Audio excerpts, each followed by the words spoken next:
Muy bien, pues buenas tardes a todo el mundo y sed bienvenidos y bienvenidas a este webinar API, un webinar que, como todos sabéis, va a versar pues, sobre el índice de referencia de los precios al alquiler que el martes pasado el Ministerio de Vivienda y Agenda Urbana presentó en rueda de prensa. Importante decir, antes de empezar y dar paso a los expertos, que esta norma todavía no ha entrado en vigor y que no será hasta dentro de unos 10 días aproximadamente. Calculamos o estimamos que sobre el día 12 o 13 de marzo ya entrará en vigor y que, por lo tanto, en ese momento volveremos a estar con vosotros, volveremos a realizar un webinar para volver a explicar todo lo relativo a cualquier cambio, cualquier avance que en este tema haya podido ocurrir.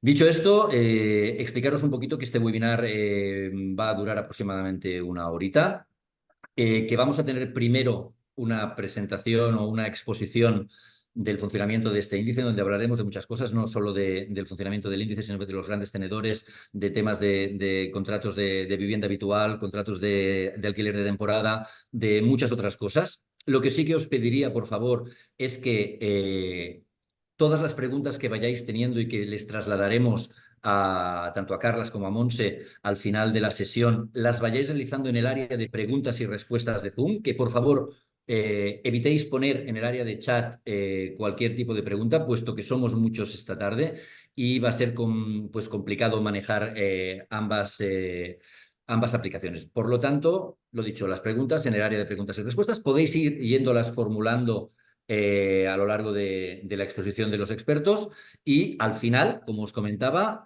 yo mismo se las trasladaré a ellos para que vayamos respondiendo. También os pediría que nos dediquéis tiempo en la exposición de esas preguntas, que por favor las realicéis con la mayor claridad posible, pues para que se puedan transmitir de la mejor manera posible.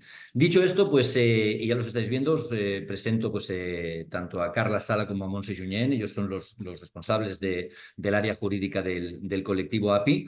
Yo les voy a dar paso a ellos ya. Muy buenas tardes, Montse, Carlas, ¿cómo estáis? Buenas tardes. Buenas tardes. Muchas gracias. Muy bien, pues si os parece, os dejo. Luego, pues como hemos comentado, me llamáis y os traslado las preguntas que los espectadores hayan podido transmitir en el área de preguntas y respuestas. Muchas gracias. Ahora. Pues muy bien, pues muchas gracias, Sergi. Como bien sabéis, esta sesión se ha organizado con el fin de tratar la publicación por parte del Ministerio de la Vivienda del nuevo índice que precede de la Ley de la Vivienda aprobada en mayo del año pasado. Lógicamente, este índice tendrá una incidencia prácticamente imperceptible en aquellas zonas en las que no se declaren las zonas tensionadas. Como bien sabéis, la Comunidad Autónoma de Cataluña es la única comunidad que ha planteado y ha solicitado al Gobierno la declaración formal de 140 municipios de su ámbito territorial sean declarados zonas tensionadas. Por lo tanto, lo que en la rueda de prensa se dijo cuando se presentó esta nueva instrumento para determinar el índice estatal de precios o de alquiler, que la finalidad que tenía era dar durante un plazo aproximado de unos 10 días, como ha comentado Sergio, que se pueda familiarizarse con esta plataforma, utilizarla, hacer pruebas, verificar, que después veremos cómo funciona y en base a todo esto, al cabo de estos 10 días, que calculamos que será sobre el 12-13 de marzo, pues se aprobará por parte del Ministerio la resolución en la que se determine la aplicación dentro del ámbito territorial de la Comunidad Autónoma de Cataluña y por los 140 municipios que se solicitaron la declaración de zona tensionada. Por lo tanto, el índice tendrá verdaderamente su expansión o su aplicación directamente en el ámbito territorial de Cataluña. En el resto de España, en estos momentos, no tendrá ninguna incidencia directa en el mercado de alquiler. Simplemente puede ser un instrumento que sirva pues, para verificar precios a título informativo, como hemos tenido también aquí en Cataluña y seguimos teniendo el índice catalán de precios de alquiler. ¿Qué quiere decir? La primera cuestión pues, a tener en consideración es que esto se va a aplicar a partir del momento en que tengamos declarada esa zona tensionada. Mientras no esté, y durante este plazo de los 10 o 12 días, no hay ninguna aplicación directa de este índice. Y lo primero que vamos a tener que hacer cuando se aplique que en el ámbito territorial de Cataluña y en esos 140 municipios se declare zona tensionada, tendremos que ver cómo vamos a determinar la nueva renta de los contratos de arrendamiento que se firmen a partir de aquel momento. Con esto quiero decir que todos los contratos firmados con anterioridad no tienen tampoco ninguna incidencia, ni tan siquiera la resolución de zona tensionada y ni tampoco la aplicación del índice. Por lo tanto, es para aquellos contratos que se firmen a partir de ese momento. ¿Cómo vamos a determinar la renta? La segunda cosa que vamos a tener que tener en consideración es si estamos ante un gran tenedor o un no gran tenedor, o sea, un pequeño propietario. La ley, y eso ya lo explicará con más detalle Carlos, hace una definición inicial de que se considera gran tenedor aquel que tenga 10 o más, con la posibilidad de que la comunidad autónoma, como es el caso de Cataluña, se rebaje a 5 o más la consideración de gran tenedor. Pero esto ya lo explicará con más detalle Carlos. Vamos a centrarnos en qué pasa, en primer lugar, si no es gran tenedor, la vivienda no está en manos de un gran tenedor y además está en una zona tensionada. Lo que tenemos que hacer es mirar si en esa vivienda ha habido un contrato de arrendamiento en vigor durante los 5 años anteriores. Si esto es así, la renta que vamos a tener que fijar en el nuevo contrato es la que resulte del cálculo de tomar la renta inicial de cuando se hizo ese contrato actualizado con la cláusula de estabilización y de actualización que el propio contrato tenía pactada.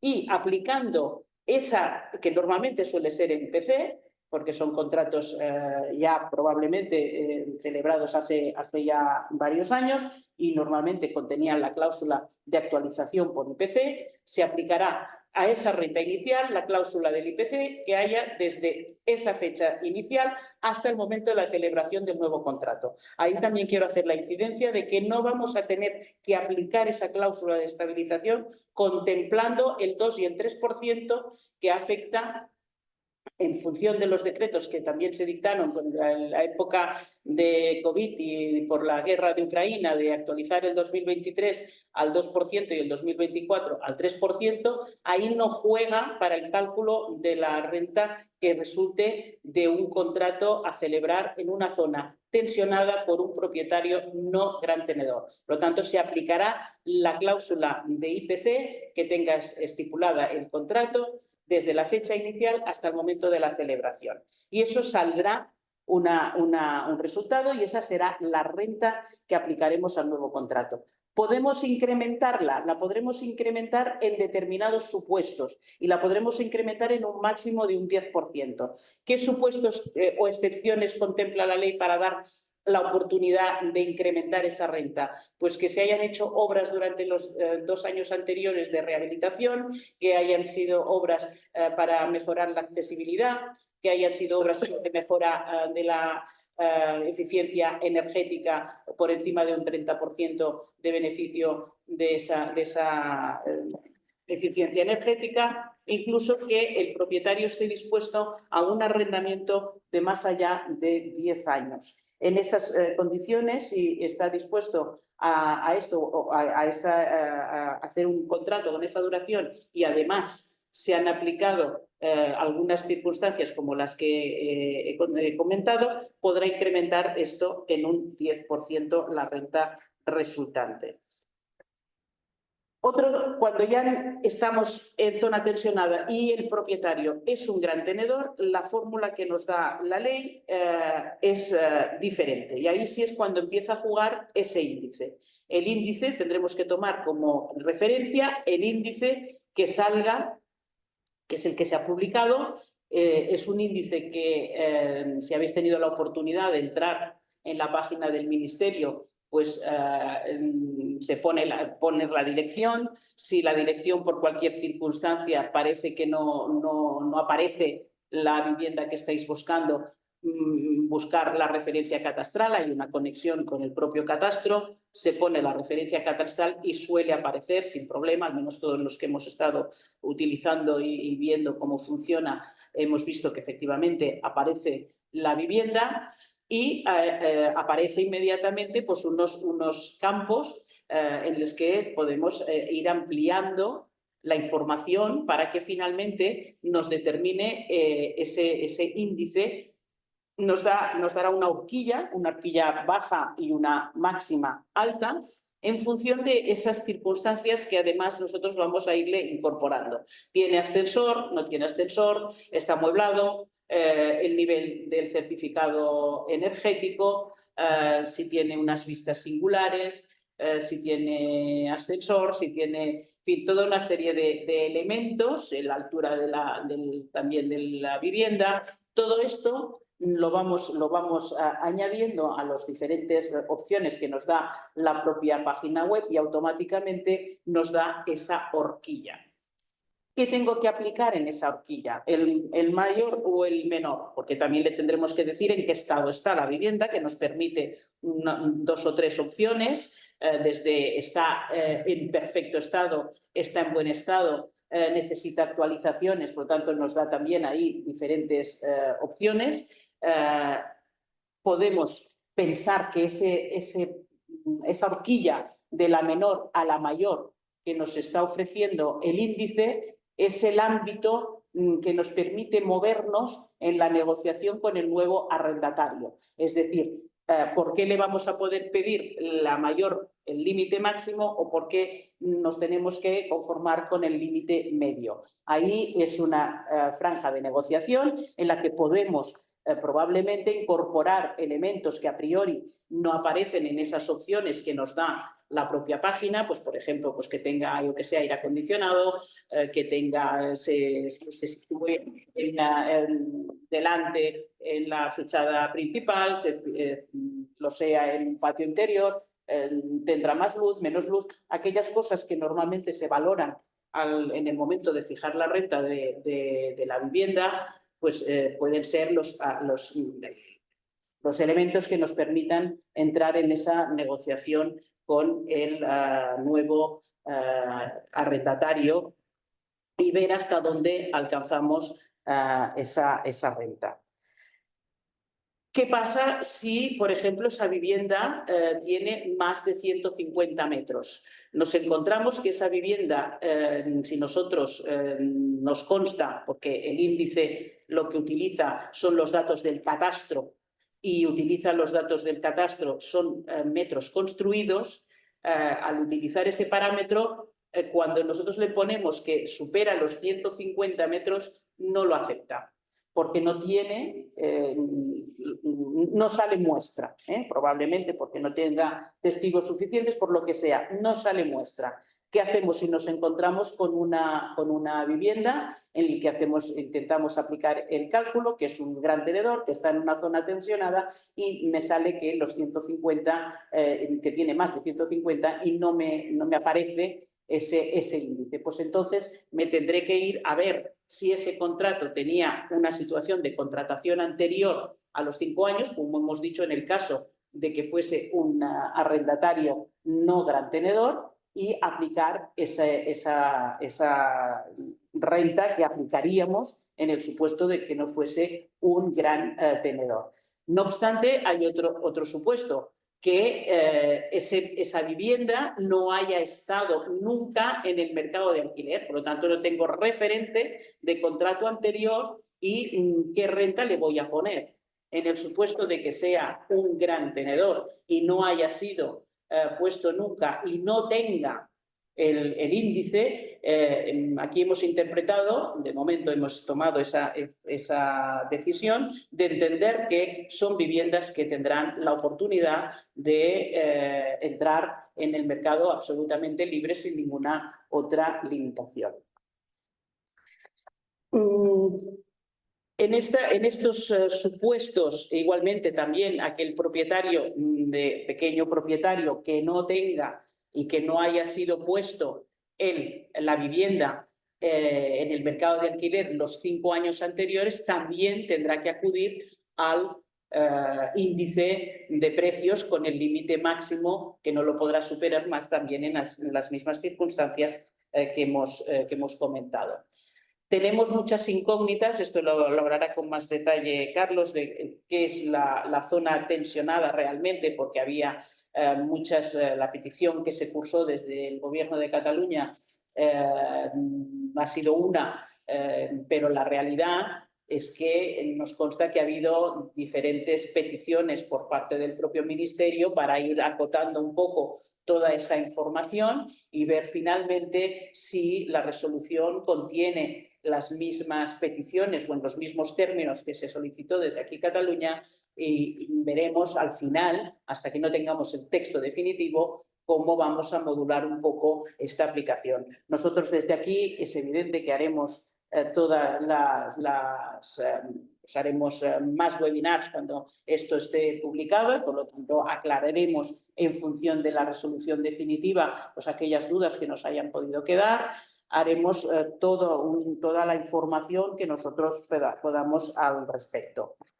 Sí que quiero puntualizar dos cuestiones, que a pesar de que el índice de referencia estatal no tiene una aplicación en el resto de España, aquí sí tendremos que considerar que en la nueva contratación seguimos teniendo varias obligaciones que cumplir y algunas de ellas tienen relación con el índice catalán, que se convertirá exclusivamente en un elemento a cumplimentar porque la ley así lo exige, la ley no ha sido derogada, la ley catalana ha sido derogada en lo que a la contención de rentas se supone, con lo cual hay que borrar absolutamente el mecanismo y sistema que se había utilizado con la ley catalana en relación al límite de la renta, olvidarse de ese sistema, aplicar el catalán, pero en cambio mantener aquellas cosas que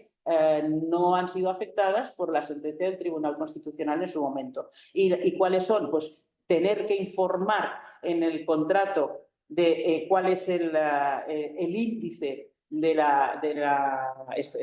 autonómico, incorporarlo y facilitar la prueba documental de cuál es lo que consta en el índice catalán, e incluso en la publicidad también hay que dar esa información.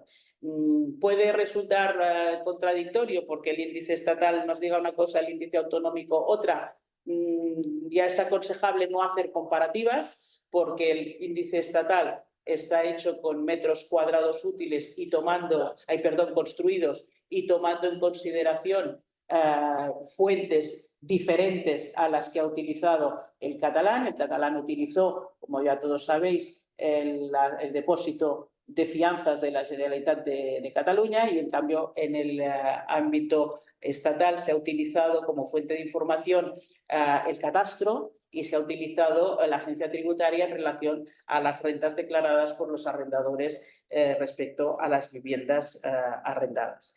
Y por último, no me quiero extender más, excepto en una recomendación que probablemente pues, a muchos propietarios que tengan la tentación de eludir la aplicación del límite de rentas y refugiarse en la figura del contrato temporal, advertir que el contrato temporal se tiene que utilizar adecuadamente, es decir, tiene que responder claramente a una situación de temporalidad.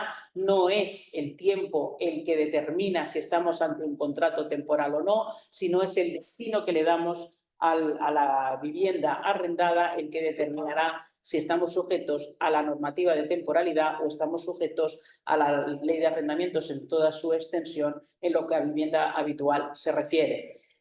¿Qué intento trasladar con eso? El uso fraudulento de esta figura, el uso indebido de esta figura, realmente pues se vio ya cuando se aprobó la ley en mayo del año pasado que podía ser como una especie de brecha, el escape para tratar de eludir esa aplicación, y ya tenía previsto la creación de un equipo de trabajo para ver cómo se abordaba esa brecha que se abría, como he dicho, y crear algún tipo de regulación específico para concretar mucho más lo que es la figura de la contratación de vivienda en el ámbito estrictamente temporal, es decir, para no servir de vivienda habitual, sino que responde a una situación concreta y determinada, limitada en lo que es la actividad en sí misma, más que en el tiempo que esa actividad nos pueda ocupar.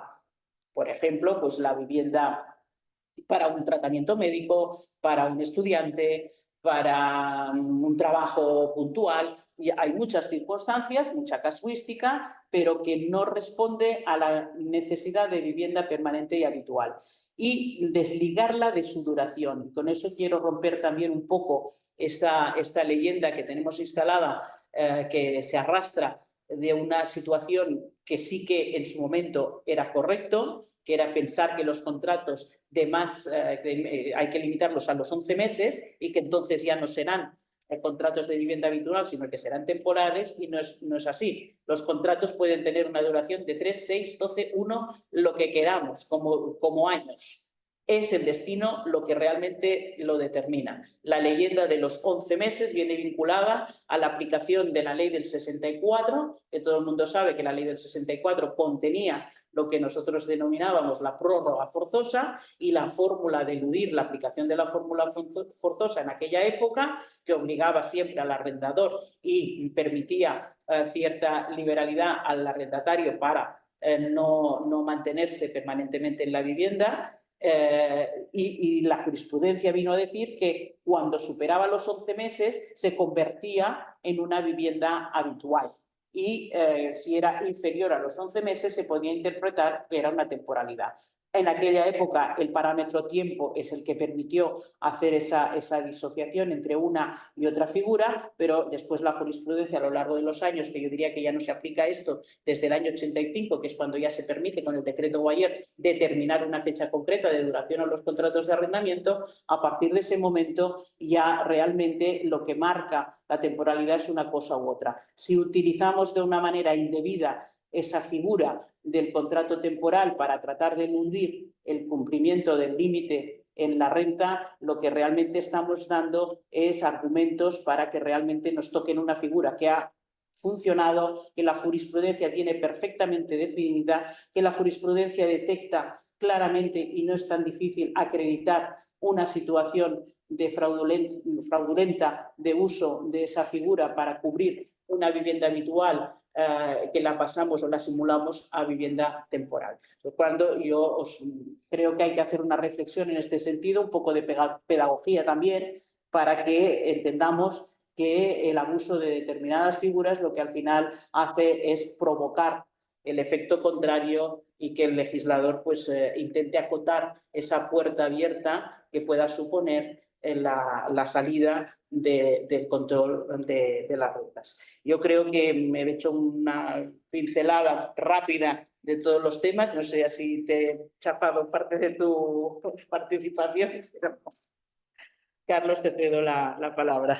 Muchas gracias, Montserrat. Buenas tardes a todo el mundo. Gracias por participar en esta sesión de tarde de este webinar sobre el índice de referencia. Ha explicado Montserrat que hoy específicamente es para recordar todo lo que es el mecanismo de compensación de rentas que diseña la ley estatal, y que probablemente dentro de 15 días, posiblemente 12, 13, 14 de marzo, una vez se haya publicado la resolución de este índice en el BOE y se haya publicado la resolución de la primera zona tensionada aprobada, que va a ser la de Cataluña, pues haremos otro webinar para ir entrando en detalles que en este momento pues seguramente es aventurarnos a saber cuál va a ser la decisión final del Ministerio sobre determinadas cuestiones que aún no conocemos. En este aspecto, insistir, y creo que vale la pena remarcar en lo que ha dicho Montserrat, nos tenemos que olvidar aquellos que hemos estado en un contexto territorial que ha aplicado la contención de rentas como es Cataluña, nos tenemos que olvidar de lo que ha sido la aplicación de la ley del 2020 y tenemos que centrarnos en un nuevo mecanismo. Porque podría parecer que no se hubiera podido aplicar la contención de rentas hasta que no se haya publicado el sistema de índices de estatal. Y esto no es así, pero queremos dejar muy claro que el sistema de índices estatal solo va a afectar, solo va a ser necesario ser utilizado para aquellos que tengan la intención de alquilar una vivienda y sean gran tenedor o sea, un gran propietario, según la conceptualización esta que nos da la ley, o pues sea un pequeño tenedor que no haya tenido una vivienda con anterioridad en los últimos 5 años arrendada. Y esto es muy importante porque aquí estábamos muy acostumbrados a tirar del índice para cualquier tipo de aplicación del mecanismo de contención de renta en la legislación autonómica catalana anterior. Sobre el índice, ha explicado muy bien Montserrat lo que es el aplicativo, un aplicativo que es homogéneo desde su punto de vista para todo el Estado español. En este sentido, un par de cuestiones. Las propiedades verticales, las fincas verticales, no tienen definido la superficie de cada uno de los departamentos, de cada una de las viviendas que contienen, ¿no?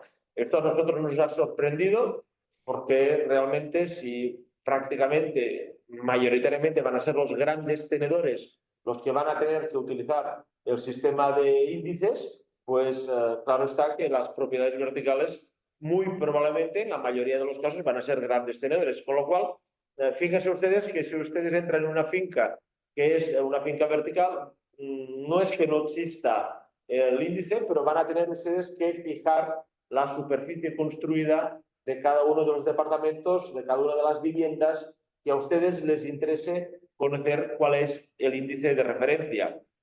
Decirles también que hemos hecho pruebas y hemos visto que en determinadas ciudades, incluso algunas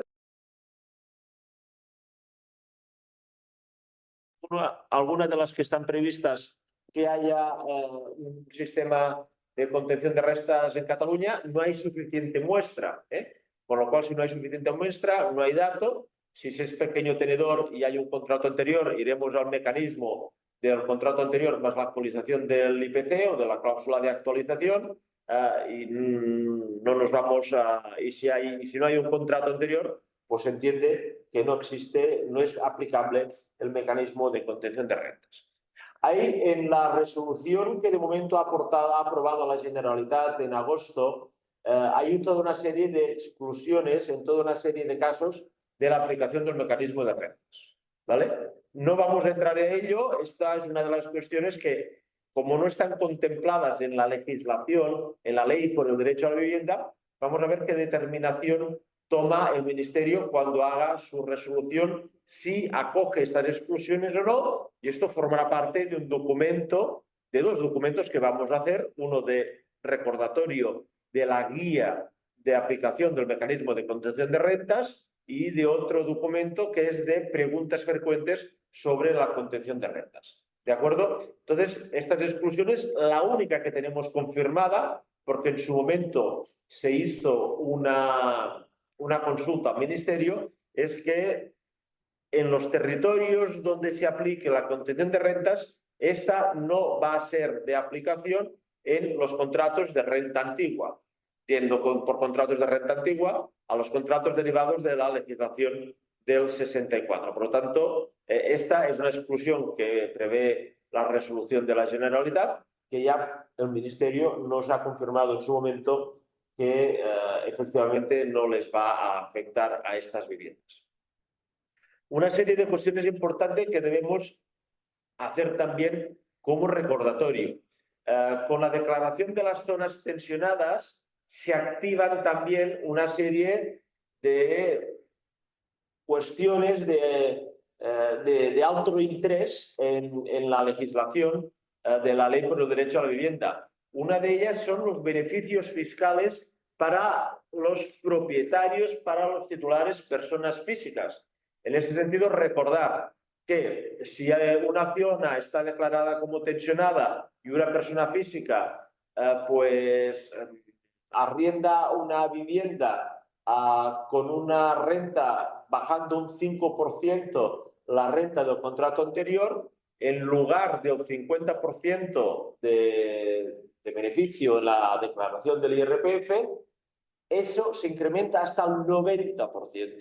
Por lo tanto, es una cuestión que debemos tener en cuenta para hacer números. También recordar que si en una zona que ha sido declarada tensionada la vivienda entra por primera vez en el mercado de alquiler y se alquila a unas personas jóvenes entre 18 y 35 años, también la desgravación fiscal, en lugar de ser del 50%, la desgravación, el impacto del beneficio fiscal, en lugar de ser del 50% actual, pasa a ser del 70%. Por lo tanto, recordemos que con la activación de las zonas tensionadas se activa también estos nuevos beneficios fiscales que la ley prevé en su texto normativo.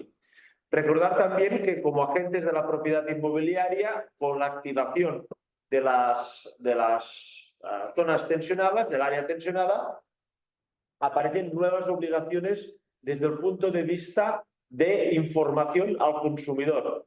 Repasemos, por favor, el articulado, artículo 31, de todo lo que hace 31.3 concretamente, todo lo que hace referencia a la información que debemos dar al arrendatario. Entre ellas, la información de cuál era la renta del último alquiler del contrato anterior para que conozca también el arrendatario la aplicación del sistema de contención de rentas que se le propone.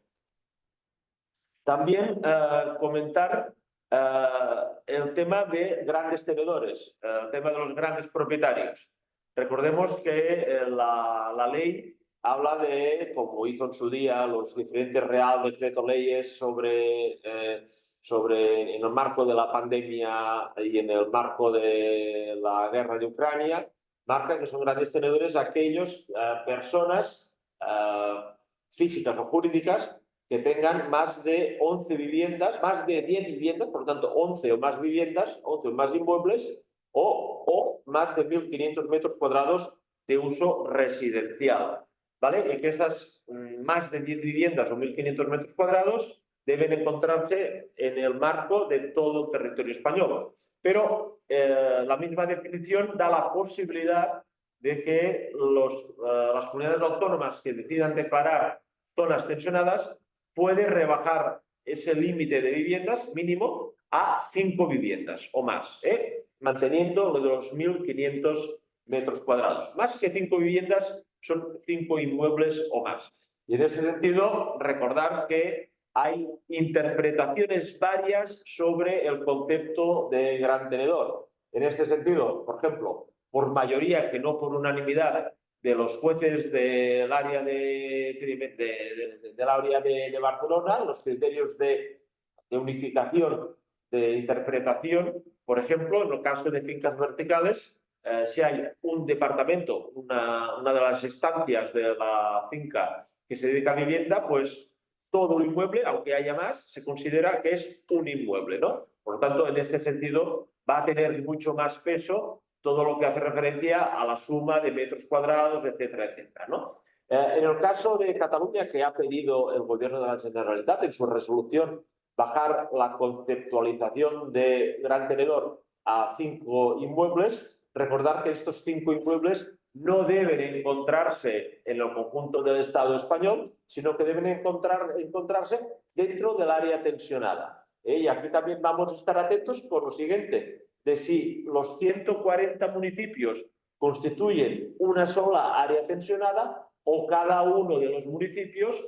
constituye un área tensionada independiente y por lo tanto son 140 áreas tensionadas. La petición que hay es que sea una sola zona tensa, con lo cual cualquier propietario que tenga 5 inmuebles en la totalidad de estos 140 municipios, pues va a ser considerado gran propietario si la resolución acoge esta petición de rebajar de 11 viviendas o de 11 inmuebles o 1.500 metros cuadrados a 5 viviendas o igualmente 1.500 metros cuadrados. Hay personas que nos han preguntado si al rebajar a 5 inmuebles también se rebajaba el límite de metros cuadrados residenciales proporcionalmente para ser considerado gran tenedor. Esto no es así, por lo tanto son 5 inmuebles o 1.500 metros cuadrados igualmente.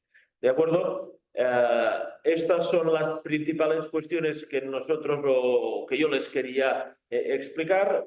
Obligación de atender y de dar información al consumidor, a prestar atención al tema de los incentivos fiscales, el tema de las exclusiones que se piden, ver que la resolución que haga el Ministerio si las incluye o no las incluye, insistir en el hecho de olvidarnos absolutamente del mecanismo de la ley catalana de contención de rentas, que es también el único sitio donde se aplicó en su momento, porque el mecanismo es, aparte de mucho más suave, no tiene nada que ver, y no dejarnos arrastrar por esta idea que también aparece en diferentes medios de comunicación de forma muy confusa, de que el índice de referencia es un índice que va a ser realmente el tope de alquiler para todos los contratos que se hagan en esa zona tensionada que se declare en cualquier lugar del Estado español. Al contrario, el índice,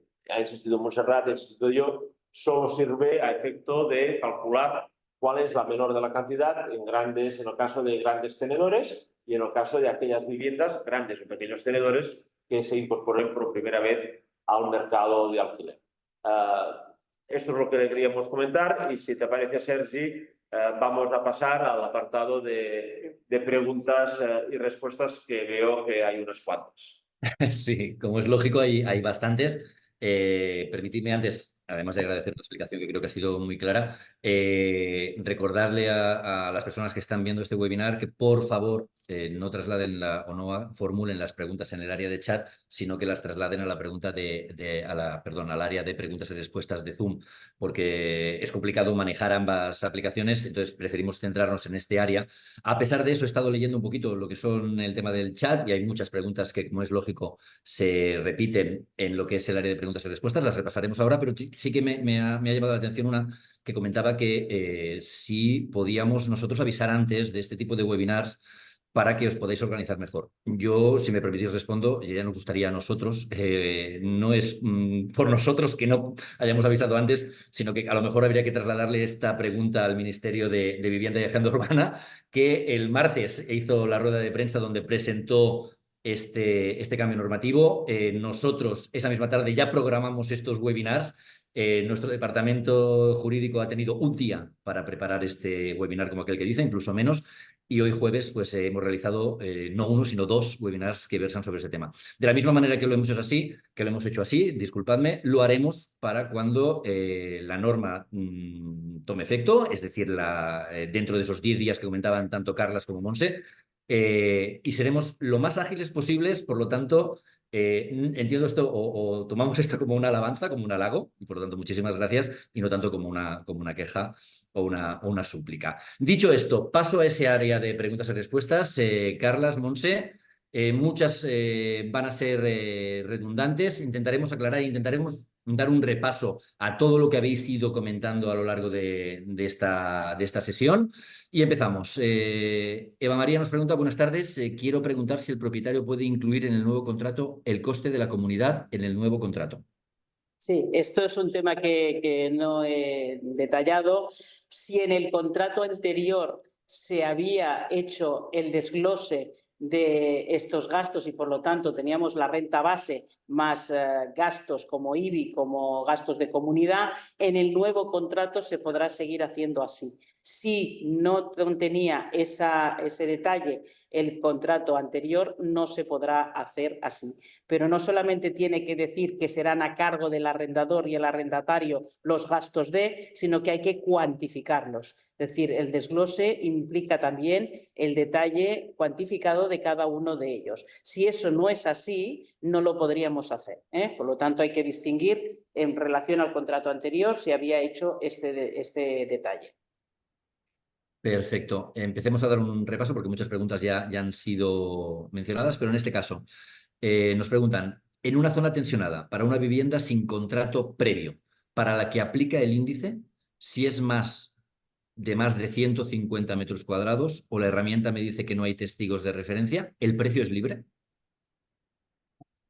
¿No? Sí, en principio sí, es lo que hemos dicho, la falta de datos al respecto y no tenemos parámetro de comparación ni contrato anterior y además superan los 150 metros y el propio sistema nos dice que no tiene la opción de darnos esa horquilla porque no tiene muestras suficientes, entendemos, al menos es la interpretación que aquí hemos consensuado en el departamento internamente, que es libre la determinación de la renta.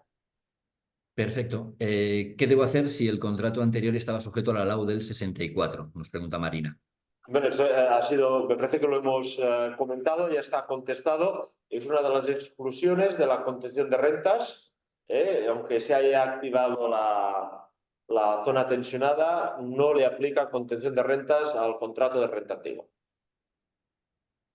Perfecto. Siguiente pregunta. Si compro una vivienda que ha estado alquilada por el anterior propietario en los últimos 5 años, entiendo que el anterior contrato no afecta al precio al que puedo alquilar yo como nuevo propietario. Entre otras cosas, porque no tengo por qué saber si esa vivienda ha estado alquilada por el anterior propietario, ni el Incasol va a facilitar esa información por protección. Pues siento disentir, pero efectivamente el cambio de propiedad no implica que no tenga que considerar la situación arrendaticia de la vivienda en sí misma. O sea, lo que marca el mecanismo para determinar la limitación de renta es si ha existido un arrendamiento durante los 5 años anteriores, con independencia de quién haya sido el arrendador. Si voy a poder o no obtener la información de si lo ha estado o no me lo ha facilitado mi vendedor, tenemos que acudir a un sistema alternativo que será, en el caso al menos de Cataluña, acudir al Incasol, que es allí donde se depositan las fianzas, y peticionarlo. Me adelanto también a una posible pregunta en relación a la protección de datos, que eso ya en la mañana pues ha salido y ya lo abordo desde ahora mismo. Cuando nos planteamos esto, los datos básicos y esenciales que necesitamos son dos: saber que la renta del contrato, saber el sistema de actualización que ese contrato tenía previsto. Son dos datos que a priori no afectan a la identidad de los ocupantes de la vivienda y que en principio el Incasol nos parece que lo está facilitando si se le formula la petición. El mecanismo de formularlo, si es a través de una simple petición escrita sin ninguna formalidad, no lo sé, la verdad, pero sí que me consta porque lo he visto en otras circunstancias, que el Incasol emite alguna especie de certificado diciendo si el contrato, para eso está también el depósito y la certificación del depósito, que cuando hacemos el depósito de la fianza lo podemos registrar y ahí pues están todos esos datos. Por lo tanto, Montse, para acabar de entender el tema, es decir, el Incasol sí que nos va a facilitar si este inmueble ha estado o no ha estado alquilado, pero nunca nos va a facilitar a nosotros mismos información sensible de las personas propietarias del inmueble. Por lo tanto, nosotros tampoco vamos a poder caer más que en de los el error de las... propietarios. Sí, digo, más que de los propietarios, de los inquilinos. Porque Perdón, de los al fin y al cabo, si me lo han vendido, los conoceré.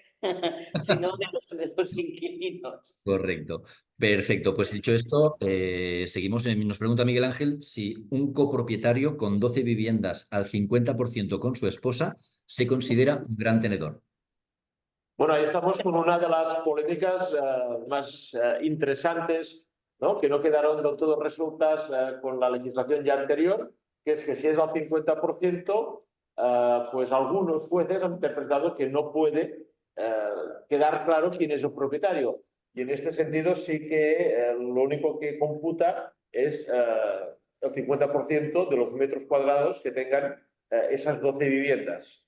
Por tanto, en este punto podría haber interpretaciones judiciales de diferente tipología, pero vamos en este apartado a dar prioridad a los metros cuadrados que tenga cada uno de los cónyuges en el total de esas 12 viviendas. Perfecto. Bárbara nos pregunta si el propietario hace un contrato de un año renovable automáticamente mediante prórrogas anuales hasta llegar a un máximo de 10 años, ¿se podría aplicar la subida del 10%?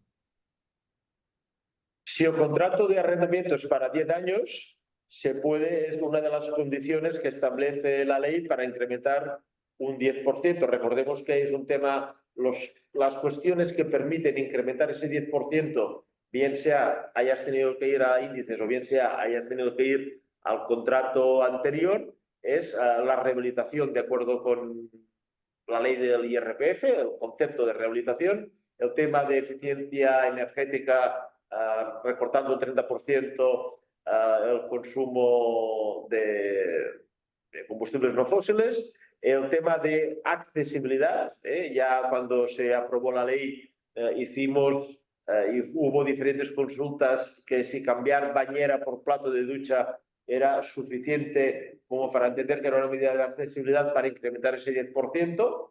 En general interpretamos que sí, que era una opción, o la última de ellas, que se puede incrementar un 10% si se hace un contrato de arrendamiento por un total de 10 años. Por lo tanto, sí, perdón. No. Te añadiría simplemente que esa prórroga que tú estableces año por año, si obliga a la propiedad, que es la que en realidad es la que está buscando ese incremento a través de este mecanismo, te diría que sí. Si la propiedad se vincula obligatoriamente a esas prórrogas de año en año hasta un máximo de 10, sí. Si lo que pretende es tener la opción a la finalización de cada periodo o más allá de los mínimos establecidos por la propia ley, que serán 5 o 7 años en función de si el titular es persona física o jurídica, te diría que ahí podría ser interpretado pues una fórmula no idónea para alcanzar esta posibilidad de incrementar el 10%. Muy bien. Nos preguntan si podéis indicar dónde pone que no aplica el tope del 3% en este caso y que hay que tomar como referencia el IPC. Pues la propia redacción del artículo 17 lo dice. Está diciendo que se tomará en consideración la cláusula de actualización prevista contractualmente. La cláusula de estabilización prevista contractualmente es la que se fijó en el momento de la firma, sea el año que sea. Los decretos no están vinculados por esa cláusula contractual y lo que está diciendo es que apliquemos la cláusula convencional que tiene el contrato suscrito entre las partes, que normalmente suele ser el IPC. Además, ese 2 y ese 3% tampoco se puede entender que sea la aplicación del IPC, sino que es un mecanismo que se estableció por decreto y se limitó el incremento a un 2% y un 3%, nada más. Importante, si ese contrato inicial no tiene cláusula de actualización, no se va a poder actualizar y por lo tanto vamos a tener que ir al precio del contrato anterior. Inicial. Muy bien. Veo también que hay gente que ya ha estado haciendo pruebas en la web con estos datos del índice de referencia. Os he hablado de esta pregunta un poquito larga, pero creo que también ha salido esta mañana y me parecía que era interesante volver a comentarlo. Si alquilo una vivienda con parking, el precio de alquiler al marcar la casilla se incrementa unos 20 euros. ¿Podría alquilar la vivienda sin marcar que dispone de aparcamiento e incluir el parking en el contrato de la vivienda a precio de mercado real? Ya que, por ejemplo, el piso sin parking indica 700 euros y con parking 720 euros, algo que no tiene sentido. Lo lógico sería alquilarlo por 700 euros más los 70 del parking. Pues también tengo que discrepar y entender que eso no puede ser así, que cuando yo alquilo, y además es que la ley de arrendamientos urbanos lo está diciendo, ahora no sé si es el artículo 2, el artículo 3 o los primeros artículos de la ley que lo están diciendo, que cuando se alquila conjuntamente la vivienda, la plaza de parking o el trastero, se entiende que es un único elemento arrendado y que computa en el precio todos los tres elementos o los dos elementos de forma conjunta. Si yo realmente le quiero dar un trato diferenciado al parking, pues tengo dos opciones. Nadie me obliga a alquilar la vivienda con el parking y por lo tanto pues el parking lo puedo alquilar libremente a terceros, no al propio arrendatario de la vivienda ni en dos contratos diferenciados, porque ahí se puede considerar pues, que estamos haciendo un arrendamiento de una forma irregular. Esto ya surgió con la catalana, esto ya es una pregunta recurrente que en la 11-2020 ya tratamos en su momento y llegamos a esa conclusión y ahora no puede ser otra que la misma que de aquel momento. Si bien estamos de acuerdo que la ponderación de algunos de estos elementos objetivos de valoración de la vivienda en el mercado de alquiler, pues están muy limitados, ¿no? Nosotros hemos estado haciendo pruebas en cuestiones que creo que cada vez hay más compromiso clarísimo en el contexto social actual, como es, por ejemplo, el tema de la eficiencia energética y a lo mejor, en algunos casos más exagerados, el cambio de etiqueta implicaba €1 de diferencia, cuando en realidad las actuaciones a realizar para conseguir ese cambio de eficiencia energética pues suelen tener unos costes ciertamente elevados, ¿no? Por lo tanto, estamos de acuerdo que no nos parece lógico pensar que vale €20 alquilar una vivienda con o sin aparcamiento, pero el razonamiento en este caso que ha hecho Montserrat es lo correcto desde el punto de vista de actuación.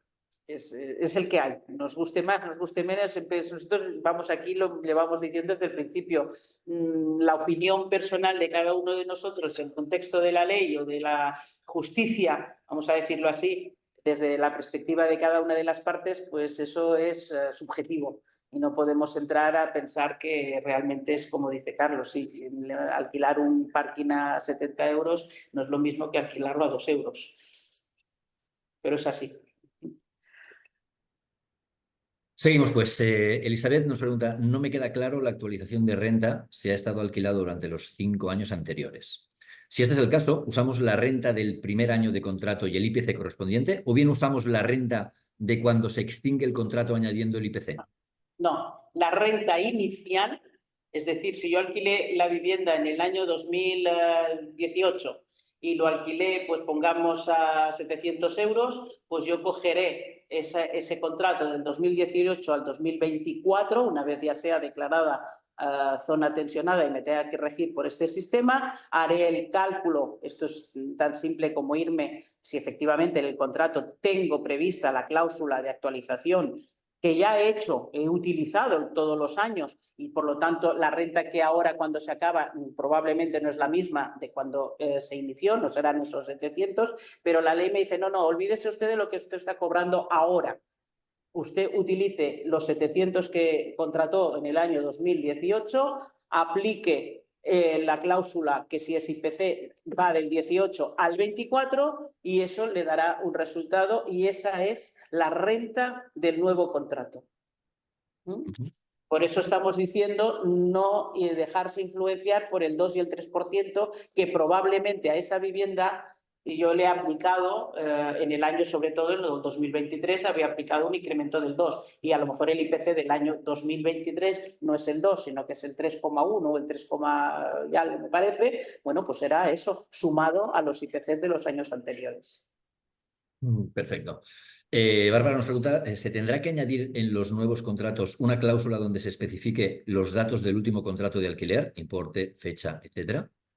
Sí, esto es una de las previsiones que tiene la ley, como ha dicho el artículo 31, me parece que es, o 4 o 31, 3 de la ley de la vivienda, que lo está diciendo, que hay que incorporar los datos, la información de los datos referidos al último contrato, porque es el elemento que nos ha permitido fijar la renta del nuevo.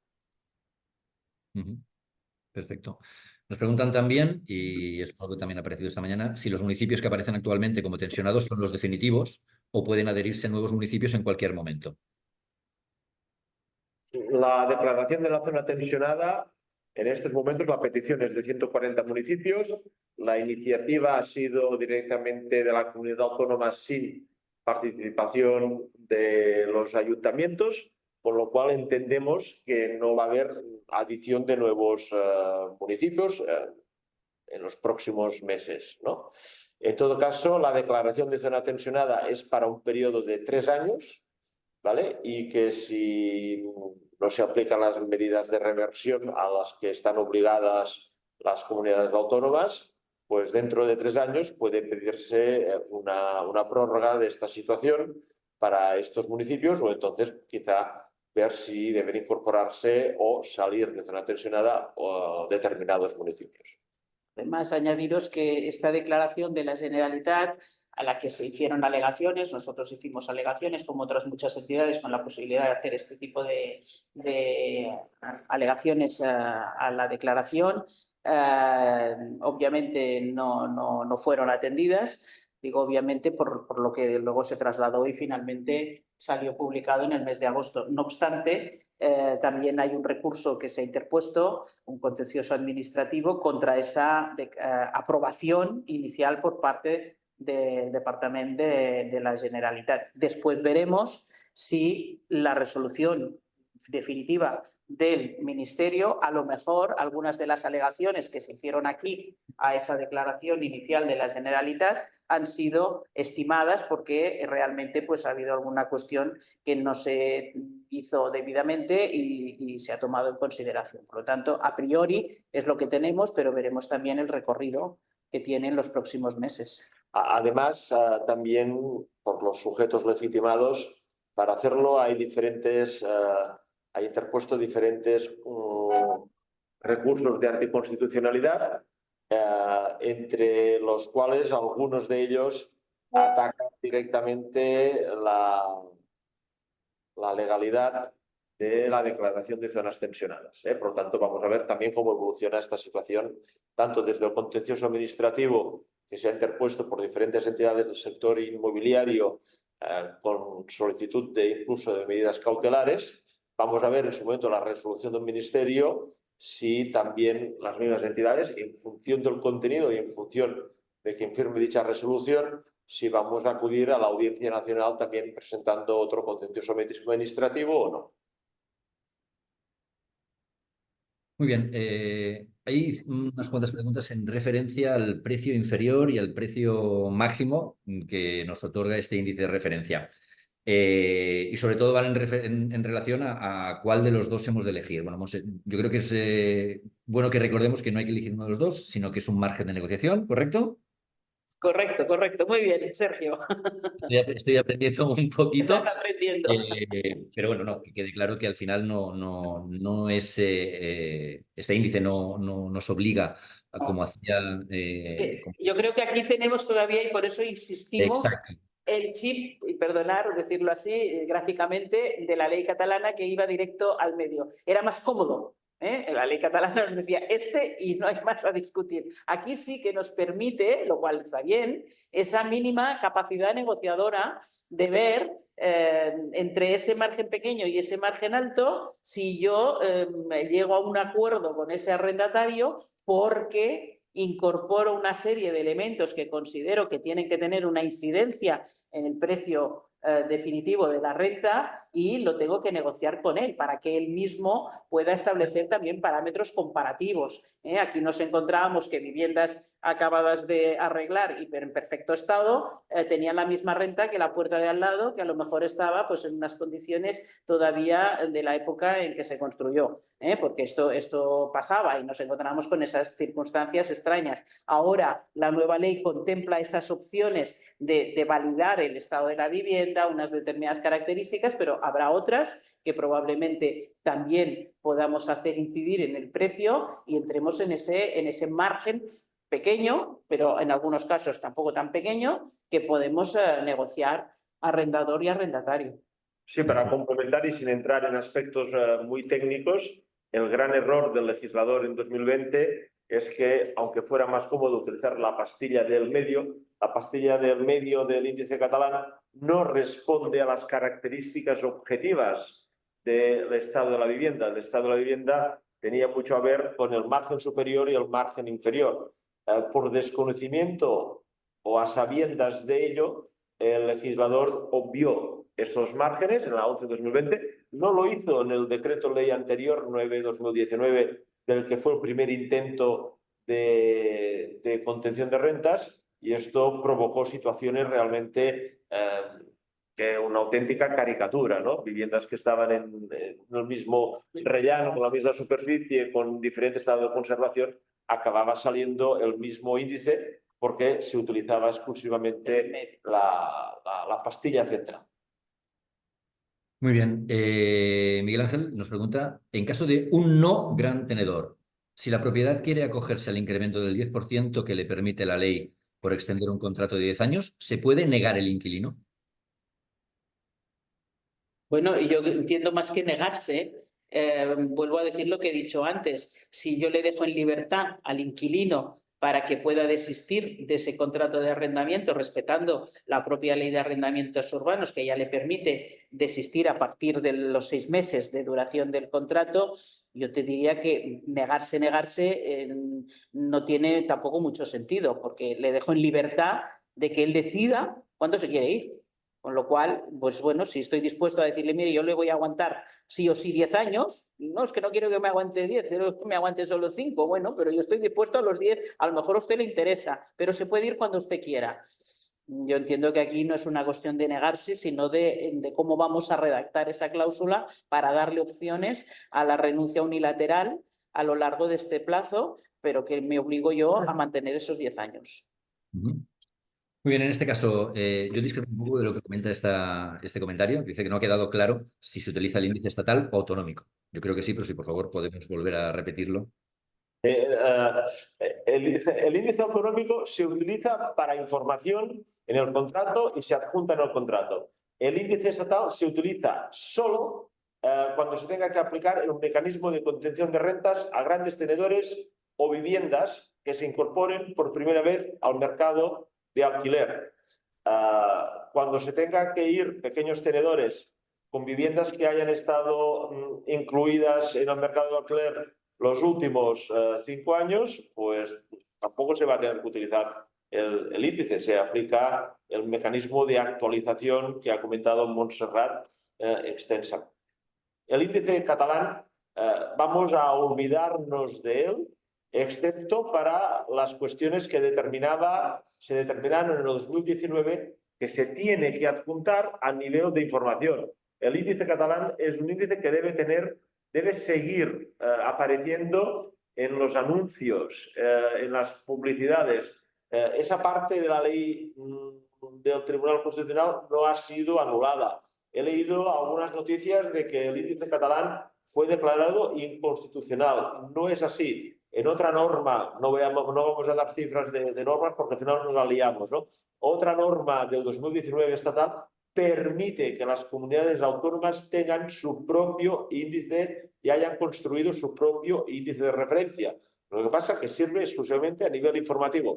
Tenemos a nivel informativo el índice de referencia catalán, basado sobre superficie útil, lo ha explicado Montserrat, basado en los contratos depositados en el Incasòl, y tenemos para el sistema de contención de rentas de la ley de vivienda, y también nos sirve a nivel de información el nuevo índice estatal que se ha presentado esta semana, basado en las declaraciones del IRPF y en las superficies construidas que constan en el catastro. Es testimonial, no nos tenemos que plantear la utilidad de hacer esto, simplemente es una obligación formal que tenemos que cumplimentar sí o sí. Perfecto. Seguimos con contratos reconducidos de hace muchos años que se ha aplicado la tasa de reconducción. ¿Cómo quedan?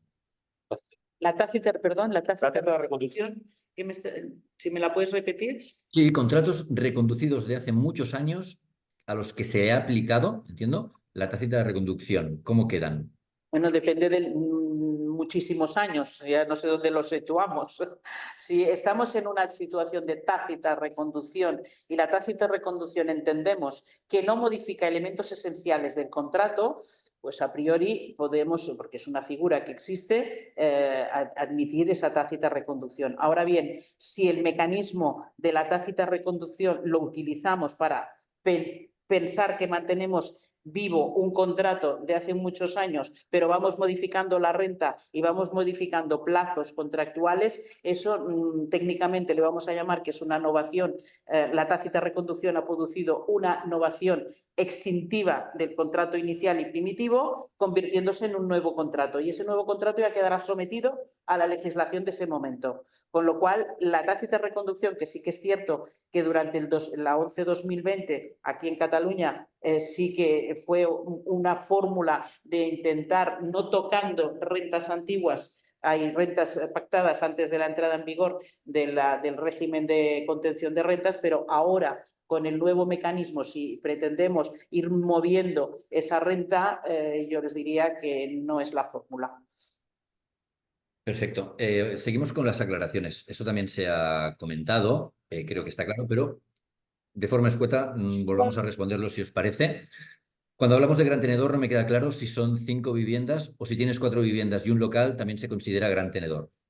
No, los locales, trasteros, aparcamientos, habla clarísimamente la ley, habla de la destinación residencial del inmueble. Lo que he comentado es que si hay una finca vertical y uno de los departamentos de esta finca vertical se destina a vivienda, pues los diferentes departamentos deben sumarse en superficie, pero a nivel de número de inmuebles, en este caso los jueces, por mayoría, no por unanimidad, han determinado que eso constituye un inmueble, pero se debe sumar la superficie de todos los departamentos que estén destinados a vivienda. Locales no. Yo aclarar, porque esta mañana parece que ha surgido también una cierta duda, la ley y todo esto que estamos hablando afecta única y exclusivamente a viviendas destinadas a convertirse en la vivienda habitual de su arrendatario. ¿Vale? Tanto los locales de negocio, otras figuras no entran. Otra cosa que también ocasiona algo de confusión en este tema, nos ponen un ejemplo. Si tengo un propietario con 4 viviendas en Barcelona y 2 en otro municipio de Cataluña, ¿se considera gran tenedor? Esto es una cuestión a resolver y así creo que hemos anunciado con tiempo suficiente un próximo webinar, esta vez que será dentro de unos 15 días, si se produce la aprobación de la resolución por parte del Ministerio de la Resolución de la Generalitat. Si hay una sola área tensa, si tenemos 4 viviendas en Barcelona y 2 viviendas en otro municipio de esta área tensa, serás gran tenedor. Si al final hay 140 áreas tensas que coinciden de forma independiente con 140 municipios, 4 viviendas a Barcelona no es suficiente para ser considerado gran tenedor. Y estamos a la espera también de conocer en esta resolución si el Ministerio acepta bajar de 11 viviendas a 5 viviendas las áreas tensionadas o la área tensionada que se declare en Cataluña. Perfecto. Marisol nos comenta que ha consultado el índice y que su localidad debería ser una zona tensionada, pero que no aparece como tal. No, aparece, perdón, aparece todavía como área no tensionada porque no está aprobada la resolución. No somos del Ministerio nosotros, ¿no? Pero damos por supuesto que el día que aprueben la resolución de la comunidad autónoma correspondiente, en este caso la que está en curso, la catalana, pues en lugar de área no tensionada va a aparecer área tensionada, ¿no? Esto he olvidado comentarlo pero sí, efectivamente aparece zona no tensionada porque de momento no hay zona tensionada. A partir de cuando la haya, pues probablemente esa mención cambie y aparezca zona tensionada. Rosa nos comenta un caso que dice que le ocurre con bastante asiduidad, que es en el caso de un alquiler de corta duración, máximo 11 meses, si pasado este tiempo tanto propietario como inquilino quieren volver a renovar de nuevo el contrato, ya no se considera de corta estancia. Con esto quiero decir, ¿el índice estaría aquí en juego? Me refiero en la renovación del contrato o ampliación. Bueno, yo creo que ya lo he comentado antes, el tema de los 11 meses. No se trata de los 11 meses, se trata del destino y también, vamos a decirlo, da igual que me lo hayas de 11 meses, de 8, de 10, de 14. La reiteración de contratos de corta duración, vamos a decirlo así, para entrar dentro de la línea de la pregunta, la reiteración de contratos así de corta duración pueden ser considerados al final un contrato de larga duración. Se puede reconvertir porque la interpretación que suele dar un tribunal ante estas situaciones es que esa reiteración lo que hace es poner de manifiesto que el uso de esa vivienda no es temporal, sino que es para servir a residencia habitual de su arrendatario. Una cuestión también de fondo al respecto. Si hemos tenido en los últimos 5 años un contrato de temporada en una determinada vivienda y ahora vamos a hacer un contrato de vivienda habitual, de residencia habitual, de larga duración, no se va a tener en cuenta la renta de ese contrato de temporada.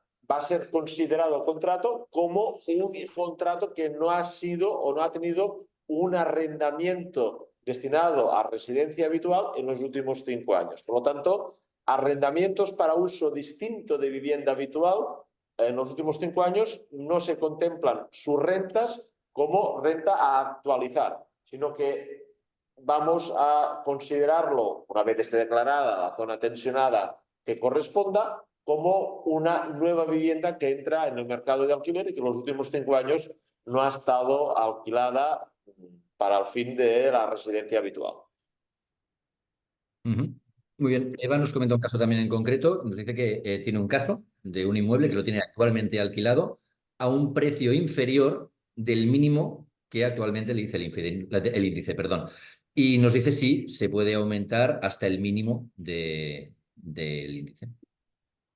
Pues si está arrendado, quiere decir que entendemos que está hablando de un pequeño propietario, entiendo que tendrá que tomar como referencia ese contrato de arrendamiento, hacer la cláusula de estabilización y ver cuál es la renta que aparece. Pero en cualquier caso, la ley dice que tendrá que aplicar la menor de las que considere. En el caso de que sea gran tenedor. De que sea gran tenedor. Si es pequeño tenedor, el índice solo tiene que para consultarlo, no le interesa para nada. No lo aplicará, no irá al límite máximo del índice.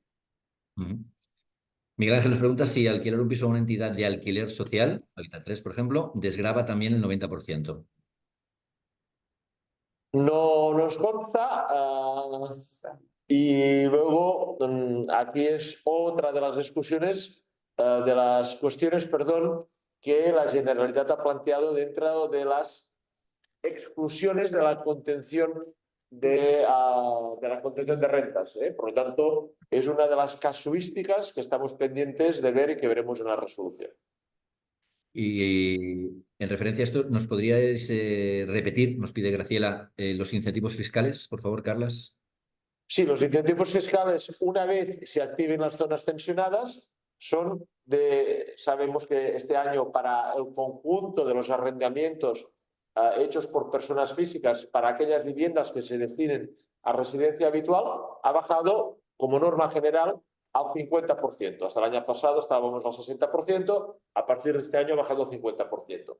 Pues cuando se activen las zonas tensionadas, pues para aquellos contratos, mirar el detalle de la letra pequeña en la ley, pero para aquellos contratos que se firmen con una renta que baje un 5% la del contrato anterior, las ventajas fiscales suben hasta el 90%. Prácticamente los ingresos que nos dé esa vivienda no van a tener impacto en nuestra declaración de renta de las personas físicas. Y en el caso de que una vivienda que no ha estado alquilada se alquile por primera vez y que los arrendatarios sean jóvenes entre 18 y 35 años y que estemos también en una zona tensionada, declarada y activa, la ventaja fiscal es del 70%, por lo tanto, un 20% más. Solo el 30% de los beneficios obtenidos o de los ingresos y gastos, pero de los ingresos netos finales obtenidos por el arrendamiento de esa vivienda, solo el 30% son los que van a computar en lugar del 50%. Perfecto. Disculpadme porque estaba sonriendo ahora porque estoy pasando las preguntas, estoy intentando hacer una criba entre todas aquellas que ya han sido respuestas. Recordaros que intentaremos que mañana mismo tengáis la grabación de este webinar para que podáis volver a consultarlo, aquellos que sobre todo no habéis podido asistir al principio de la sesión. Intentaremos mañana que lo tengáis disponible, como decía, en el canal de YouTube del colectivo API. Pero os decía que sonreía porque David creo que nos hacía una pregunta, no sé si con algo de ironía, que quiero trasladarla pues, para romper un poquito la seriedad que este tipo de webinars siempre conllevan en sí mismos. Y nos pregunta si una vista singular puede ser vistas a un vertedero y si amueblado puede considerarse los muebles de la cocina. Claro, esto es algo muy relativo y muy subjetivo, pero entendemos, claro, también ha salido. Puede considerarse algo que sea una vista singular. Y lo hemos comentado también, que es una vista singular. Hombre, se agradece un poco este humor en esta situación, pero curiosamente, los que habéis consultado el índice lo podréis ver que al lado de cada una de estas opciones que se pueden incorporar en función de lo que nosotros creamos conveniente, cuando le clicas, porque yo lo hice a singular, a ver qué es lo que quería decir, y claro, pues tampoco te lo aclara mucho, ¿eh? Porque estamos en un parámetro subjetivo. Hombre, realmente un vertedero es singular, pero pensar que un vertedero me va a mí a suponer la posibilidad de que a alguien le encante contemplar el vertedero y que le pida mayor renta por contemplar el vertedero, pues lo veo un poco, bueno, al menos divertido, vamos a decirlo así. En este campo también hemos hecho algunas pruebas, hemos tenido poco tiempo, pero hemos hecho algunas pruebas. Y al igual que antes, una de las personas asistentes hacía esa referencia de los 20 euros con aparcamiento, sin aparcamiento, pues hemos visto que en determinadas localidades en primera línea del mar, ¿no? Edificios que tienen pues terraza que dan al mar y otros que dan a la parte de atrás y por tanto que no ven el mar, la diferencia es también a veces claramente insuficiente. El valor objetivo de que tú tengas una vivienda, puedes alquilar una vivienda con determinada posición en primera línea de la costa, pues varía mucho de si la vivienda, vamos a decirlo así, da efectivamente con vistas al mar, a la playa, o da directamente al patio interior, por decir algo, ¿no? Y eso a veces realmente, la vista singular es casi diríamos, no es jurídico, pero es un concepto jurídico indeterminado, es muy subjetivo que podamos considerar que tenemos una vista singular o no. Y hay múltiples casos que ya nos reímos suficiente Claro. con la ley catalana que también lo contempló. Pues ahora, pues la verdad es que también da mucho juego y agradecemos esta pregunta en ese tono. Sí, realmente gracias David. Y yo, bueno, estoy revisando, creo que no sé si hemos hablado, sí o no, voy a trasladaros esta pregunta sobre el tema de los jardines, las áreas de terraza. Nos pregunta Adriana si la vivienda es una casa, no un piso, y tiene menos de 150 metros cuadrados, pero tiene jardín, si se aplica este índice. Creo que en las opciones que da la página, si la entráis a consultarlo, creo recordar que hay una opción que habla, al menos en los elementos comunitarios, la existencia de jardines o zonas de espacios comunes de uso común. Claro, aquí no son de uso común, tienen mayor valor porque son no solamente privativos, sino son propios de la entidad. Yo aquí los incorporaría como tales. Otra cosa es que, como acaba bien de explicar Carlos, la incidencia que puedan tener eso en ese precio final, porque cuando tú juegas un poco con eso, pues te das cuenta que a lo mejor le pongo pues que efectivamente tiene zonas comunes y la diferencia en la renta pues son 20 euros o menos, depende, ¿eh? También depende del tipo de vivienda, porque sí que me he fijado que cuando son viviendas que los parámetros se mueven pues por las rentas un poco más altas, las diferencias son un poco mayores. Pero bueno, también obviamente en un mercado libre como hemos tenido, sabemos que esto tiene una franca incidencia en la fijación del precio. Yo insisto que todas estas cuestiones son aquellas que entiendo que tienen que servir en esa horquilla de negociación entre la fracción baja y la alta, porque pueden tener esa apreciación. Claro, la vista del mar, pues para uno puede ser algo que realmente le tenga un peso decisivo a la hora de decidirse por el arrendamiento, y a lo mejor otro le gustará más la segunda línea pues porque no tiene tanto ruido o no le gusta el bullicio que se produce en una zona marítima. Es que esto es muy subjetivo y depende de cada uno las preferencias. En todo caso, estamos preguntando mucho por el índice y vamos siempre a plantear que esa vivienda con ese jardín es de un gran tenedor o es una vivienda que no ha estado alquilada los últimos 5 años, sino ¿qué más da lo que del índice? Exacto, que superen los 150 metros. Correcto. Os traslado, creo ya, la última pregunta. Creo que es puntual, pero bueno, no ha aparecido hasta el momento. Y despedimos este webinar. Sí quiero recordar que hay muchas más preguntas. No vamos a poder hacerlas todas porque son infinidad de preguntas las que nos habéis trasladado.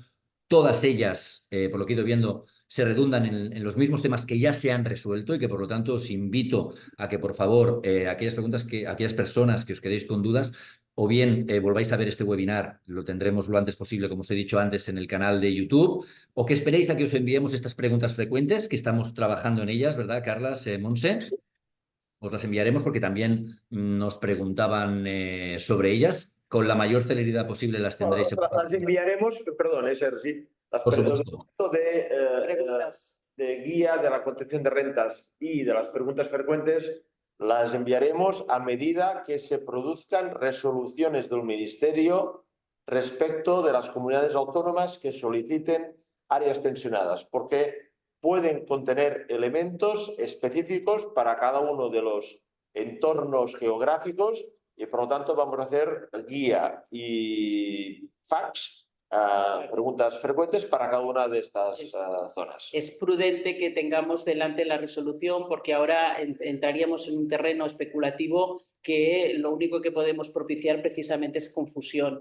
Y efectivamente hemos hecho con premura este webinar, pero yo creo que nos mueve precisamente esa necesidad de tratar de resolver vuestras dudas y de ayudaros en la medida de lo posible con la inmediatez de la que somos capaces, pero también estamos haciendo esfuerzos interpretativos, como bien sabéis nos tocó hacer durante la pandemia porque no teníamos referente de ningún tipo para interpretar la cantidad de legislación que salió sobre temas que nunca habíamos tenido la oportunidad de vivir antes, por suerte.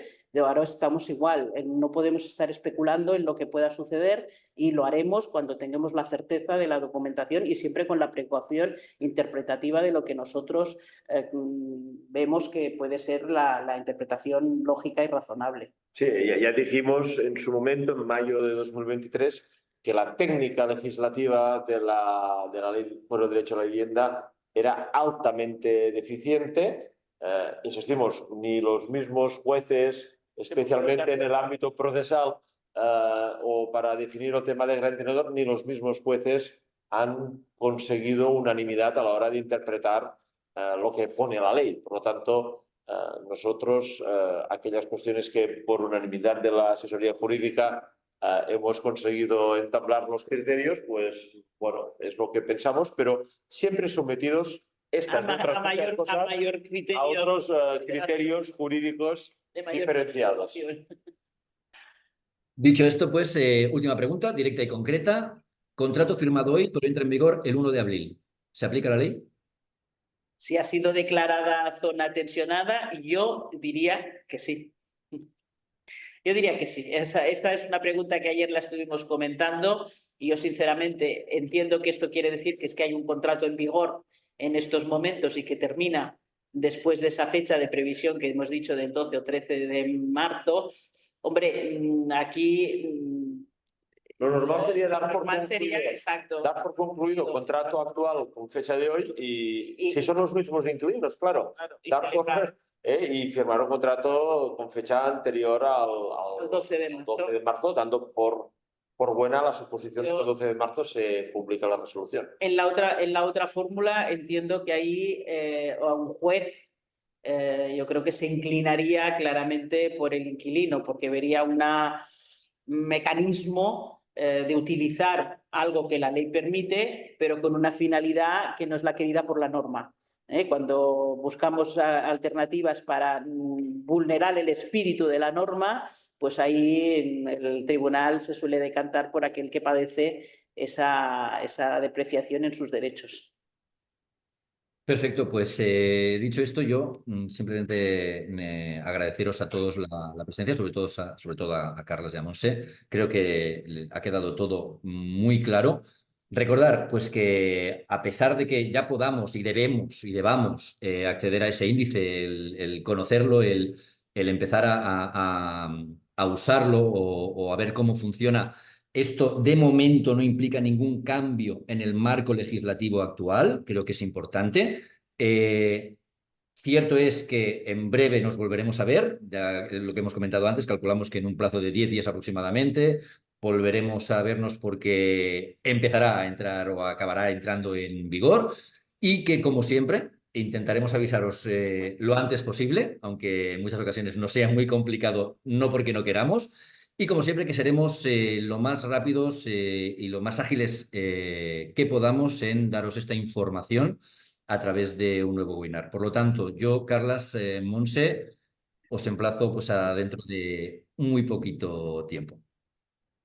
Muchas gracias. Gracias Esperamos a todos. vernos a todos. Muchas gracias y hasta la próxima. Hasta luego. Buena tarde. Buena tarde. Buenas tardes.